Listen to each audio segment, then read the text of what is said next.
Calma. Pera, não fecha o vídeo, não começa a comentar. Espera. Vamos lá. Hoje eu vim falar de uma coisa que acho que muita gente pode interpretar pelo título que eu tô mandando não usar as criaturas do livro, mas é um clickbait, mas nem tanto, espera. Hoje eu vim explicar pra vocês algumas ideias que eu tive durante a minha trajetória de mestre. E eu vim pensando bastante nelas quando eu tava lendo o suplemento, pegando algumas dicas comigo mesmo, digamos assim, de a melhor forma de você utilizar criaturas em qualquer RPG que seja. Nesse vídeo aqui eu vou dar exemplos de D&D e de Ordem Paranormal, tá? Mas isso serve para qualquer RPG, qualquer sistema. Mas é uma coisa que eu acabei pensando que era uma coisa que eu não estava aplicando muito bem e que eu vou voltar a aplicar, pois no passado eu percebi que eu precisava disso e agora eu percebi que eu preciso de novo. Vamos lá, vou explicar rapidinho para vocês como que tudo começou. Foi com essa criatura aqui, o Rascunho. O que acontece? O Rascunho é uma criatura de Ordem Paranormal, para quem não veio nesse vídeo pelo Ordem Paranormal. Ela é uma criatura nova, que apareceu há pouco tempo, dentro de um suplemento. E quando eu li ela, primeiro que ela é uma criatura muito interessante, só que eu acabei caindo numa coisa que eu caio muitas vezes, de criticar uma criatura, não achar que uma criatura é legal, por causa que a quantidade de coisas que você pode fazer no turno dela é pequena. Por mais que não seja. Mas vamos lá. Para mestres combeiros, porque tem mestre que tem a identidade, né, na cabeça dele, que ele é um inimigo dos players. Beleza, você pode ter essa ideia, é uma opinião. Eu acho uma opinião ruim. Eu acho que você não é o inimigo dos players. As criaturas podem, nem sempre, mas às vezes elas são inimigos de players. Mas depende de como que você usa. Vou dar um exemplo bem rápido para vocês. Eu já fiz um RPG onde muitas vezes a luta não terminava com o fim de um combate. Foi o Final Fantasy. Eu fiz um RPG de Final Fantasy. Às vezes a luta não terminava por causa que os jogadores caíram, porque os jogadores morreram, ou porque o inimigo morreu. E sim porque a situação dessa cena foi resolvida. Dando um exemplo bem rápido, teve uma vez no RPG de Final Fantasy onde um paladino precisava matar uma criatura especial desse mundo. O nome é Esper, mas para não dar tantas explicações, não complicar tanto a cabeça de vocês, é uma entidade ali poderosa e ele queria matar essa entidade que estava com os players. Então, ele derrubou os players. Ele não deu nenhum ataque letal. Ele apenas derrubou os players porque ele só sentiu que os players eram pessoas que impossibilitavam ele de cumprir a missão deles. Mas não era a missão dele matar os players. Então, ele derrubou os players. Ele tentou convencer a deixar passar. E muitas vezes no RPG também, quando teve um ataque dos players na marinha, né? Eles acabaram atacando o chefe da marinha, né? O chefe que liderava o barco. E quando eles acertaram o chefe, né, e acabaram derrotando ele, todos os restos das pessoas, né, na verdade era o vice-chefe da marinha, né, o vice-capitão. O resto da tripulação se rendeu, porque a partir do momento que o capitão deles caiu, não fazia sentido eu, como narrador, obrigar cada NPC daquele a ir até o final porque teria a chance de eu matar um player.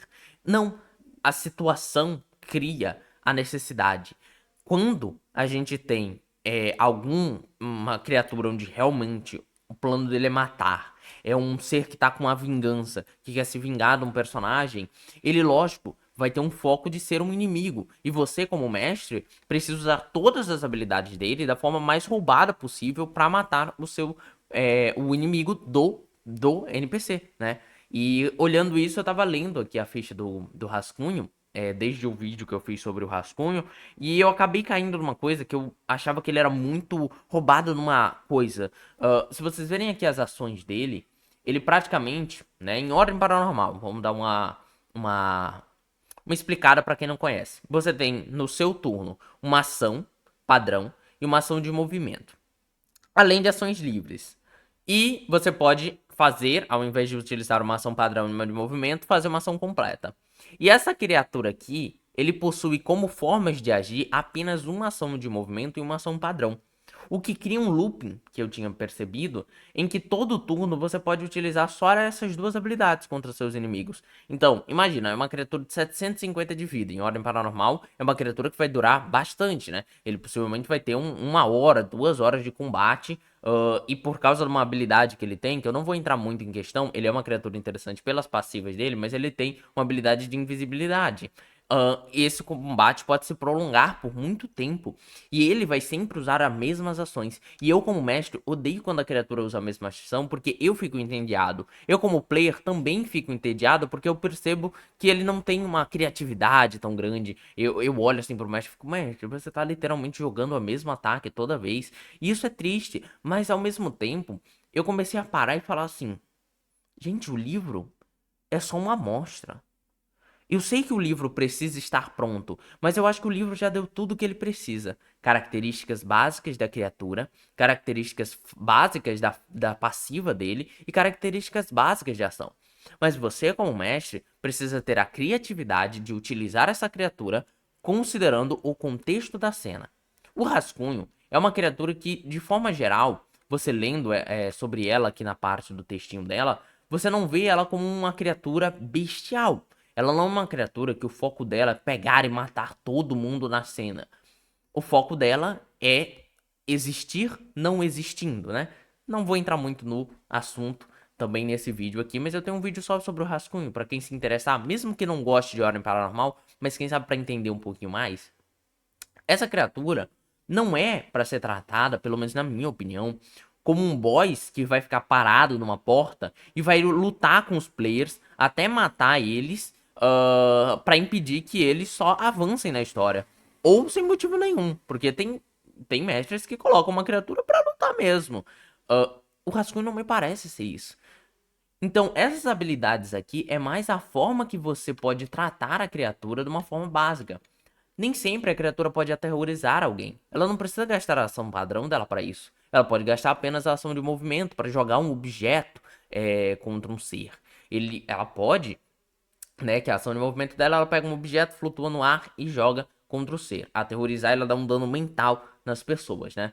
Ela pode, às vezes, focar só no dano mental, às vezes só em jogar objeto. E você, como mestre, eu recomendo full. Se você quer trazer uma criatura para sua mesa, crie novas habilidades. Fala para os seus players, e eu sei que muita gente vai chegar naquele lance que é o livro que tem que criar, não é a gente, mestre, mas assim, nós mestres temos que entender o contexto da criatura. Se a gente tem que criar como que ela aparece dentro do jogo, quais são as referências dessa criatura dentro da história, por que que ela tá dentro daquela sala, por que que a gente não pode criar parte mecânica também? A gente, mestre, não tá só com a parte narrativa na nossa mão. A gente também controla, entre aspas, a mecânica, né? Ela é regida pelo livro. Mas a gente pode criar habilidades novas. Então, vendo essa criatura aqui, eu já fiquei pensando, cara, ele é um ser de rabiscos e tudo mais. Beleza, que isso aqui é uma forma de interpretar a criatura. Nós temos várias formas de interpretar a criatura. Mas ela pode atingir os players de outras maneiras. Quem sabe fazendo com que eles sejam os objetos a serem arremessados, ao invés de algo que levanta e joga. Quem sabe ela criasse alguma espécie de fio invisível entre os dois players e fizessem uma mecânica interessante. Os dois players têm que andar colado agora. Imagina você colar um personagem que atira de longe com um personagem que luta de perto.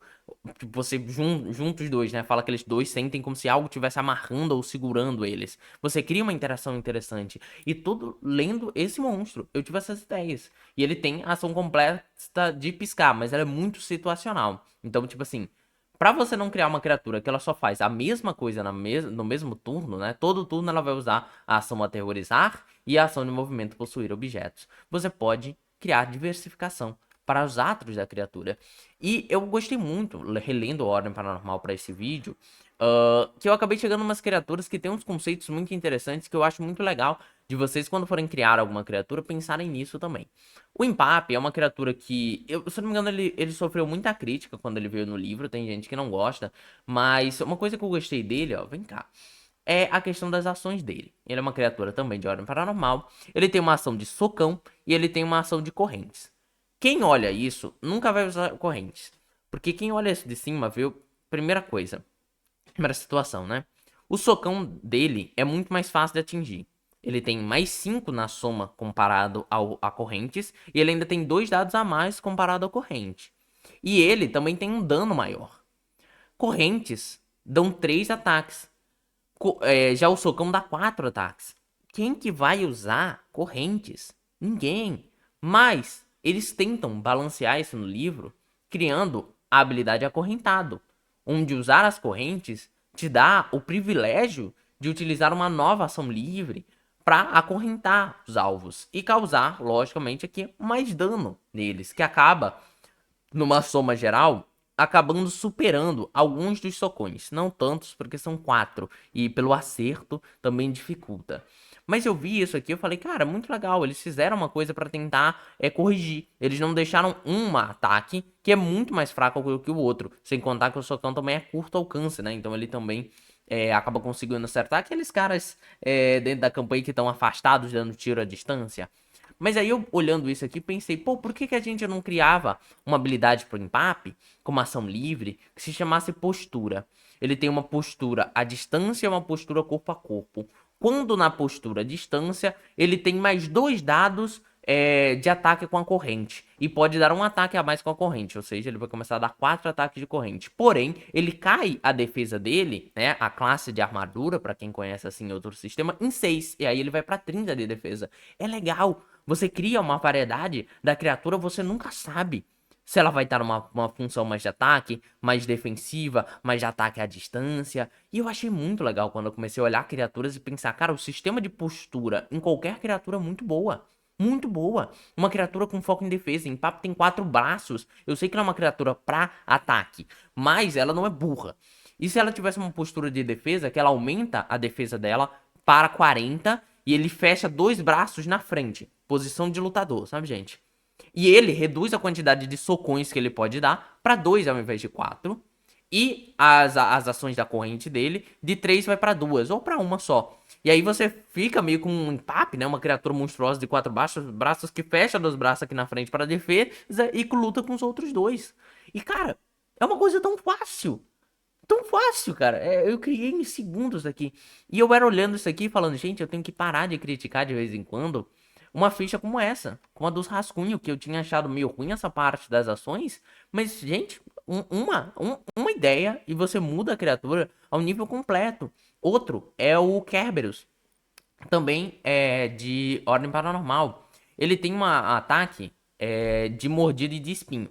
A de espinho só serve para longo alcance, tá? Ela é uma habilidade que só serve para quando você vai alcançar alguém à distância. Mas ela é muito mais fraquinha, porque ela dá menos dano, ela tem menos acerto, e a ação agredir dele com mordida tem uma habilidade livre para devorar.